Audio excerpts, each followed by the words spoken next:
Hello மக்களே! பாப்பாவோட room வந்து நான் ஸ்டென்சில் வச்சு பெயிண்ட் பண்ணியிருந்தேன். ஸோ நான் பெயிண்ட் வாங்கும்போதே ஒரு சின்ன டெஸ்டர் கிட் வாங்கிக்கிட்டேன் சேம் கலர்லயே. எப்படியும் நாங்க பெயிண்ட் அடிக்கும்போது அவங்களும் கண்டிப்பா நான் பெயிண்ட் பண்ணேன்னு சொல்லுவாங்க. ஸோ அதனால எங்களுக்கு முன் அனுபவம் இருக்கு. அதனால நாங்க சின்ன டெஸ்டர் பீஸ் வாங்கிட்டோம். அவளுக்குமே பெயிண்ட் பண்ற ஹேப்பினஸ் இருக்கும்னு. அவசரப்பட்டு சில திங்ஸ் எல்லாம் நாங்க முன்னாடியே வந்து செட் பண்ணிட்டோம். ஸோ அதெல்லாம் எடுத்து வெளிய வச்சுட்டு, நான் ஸ்டென்சில் வச்சு அவுட்லைன் பண்ண ஸ்டார்ட் பண்ணிட்டேன். கார்னர்ஸ்லலாம் ஸ்மட்ஜ் ஆகாம இருக்கிறதுக்கு நான் மாஸ்க் டேப் வச்சு வந்து ஃபுல்லா ஸ்டிக் பண்ணிட்டேன்.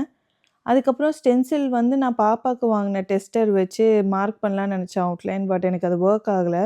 ஸோ ஒரு பிங்க் கலர் பென்சில் வச்சு ஸ்லோவா அந்த ஸ்டென்சில் யூஸ் பண்ணி ஒரு ஒரு கர்வ்ஸா வந்து நான் மார்க் பண்ணிக்கிட்டேன் அவுட்லைன் மட்டும்.